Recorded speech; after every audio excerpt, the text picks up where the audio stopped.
सुनेंगे बृहस्पतिवार व्रत कथा। तो चलिए सुनते हैं। प्राचीन समय की बात है। एक नगर में एक बड़ा व्यापारी रहता था। वो जहाजों में माल लदवाकर दूसरे देशों में भेजा करता था।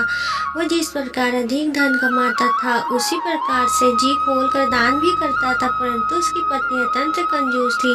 वो किसी को एक दमड़ी भी नहीं देने देती थी। सेठ जब दूसरे देश में व्यापार करने गया तो पीछे से बृहस्पति देव ने साधु के भेष में उसकी पत्नी से भिक्षा मांगी। व्यापारी की पत्नी बृहस्पति देव से बोली, हे साधु महाराज, मैं इन दान और पुण्य से तंग आ गई हूँ। आप कोई ऐसा उपाय बताएं जिससे मेरा सारा धन नष्ट हो जाए और मैं आराम से रह सकूं। मैं ये धन लूटता हुआ नहीं देख सकती। बृहस्पति देव ने कहा, हे देवी, तुम बड़ी विचित्र हो। संतान और धन से कोई दुखी नहीं होता है। अगर अधिक धन है तो इस शुभ कार्यों में लगाओ। कुंवारी कन्याओं का विवाह करवाओ, विद्यालय और बाग बगीचों का निर्माण करवाओ। ऐसे पुण्य कार्यों से करने से तुम्हारा लोक परलोक सार्थक हो सकता है। परंतु साधु की इन बातों से व्यापारी की पत्नी को खुशी नहीं हुई।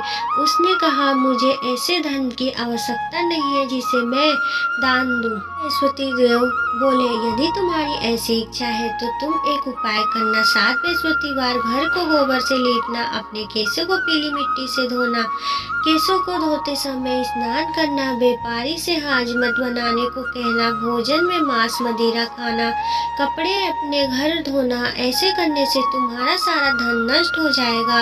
इतना कहकर बृहस्पति देव अति धन हो गए। व्यापारी की पत्नी ने बृहस्पति देव के कहने के अनुसार 7 बृहस्पतिवार वैसे करने का निश्चय किया। केवल 3 बृहस्पतिवार बीते थे कि उसी समस्त धन संपत्ति नष्ट हो गई और वो परलोक सिद्धार्थ हो गई। जब व्यापारी वापस आया तो उसने देखा कि उसका सब कुछ नष्ट हो चुका है। उस व्यापारी ने अपनी पुत्री को सत्वन दी और दूसरे नगर में जाकर बस गया। वहाँ जंगल से लकड़ी काट कर लाता और शहर में बेचता। इस तरह वो अपना जीवन व्यतीत करने लगा। एक दिन उसकी पुत्री ने दही खाने की इच्छा प्रकट की, लेकिन व्यापारी के पास दही खरीदने के लिए पैसे नहीं थे।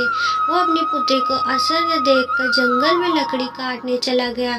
वह एक वृक्ष के नीचे बैठ अपनी पूर्ण दशा पर विचार करने रोने लगा। उस दिन बृहस्पतिवार था। तभी वो बृहस्पति देव साधु के रूप में सेठ के पास आए और बोले, हे मनुष्य, तू इस जंगल में किस चिंता में बैठा है? तब व्यापारी बोला, हे महाराज, आप सब कुछ जानते हैं। इतना कहकर व्यापारी अपनी कहानी सुनाकर रो पड़ा। बृहस्पति देव बोले, देखो बेटा, तुम्हारी पत्नी ने बृहस्पति देव का अपमान किया था, इसी कारण तुम्हारा ये हाल हुआ है। लेकिन अब तुम चिंता मत करो। तुम गुरुवार के दिन बृहस्पति देव का पाठ करो। 2 पैसे के चने और गुड़ को लेकर जल के लोटे में शक्कर डालकर वो अमृत और प्रसाद अपने परिवार के सदस्यों और कथा सुनाने वाले में बांट दो। स्वयं भी प्रसाद और तुम भी लो। भगवान तुम्हारा अवश्य कल्याण करेगा। जो बृहस्पतिवार के दिन भगवान विष्णु का व्रत करता है और कथा सुनता है, उसकी मनोकामना जरूर पूरी होती है।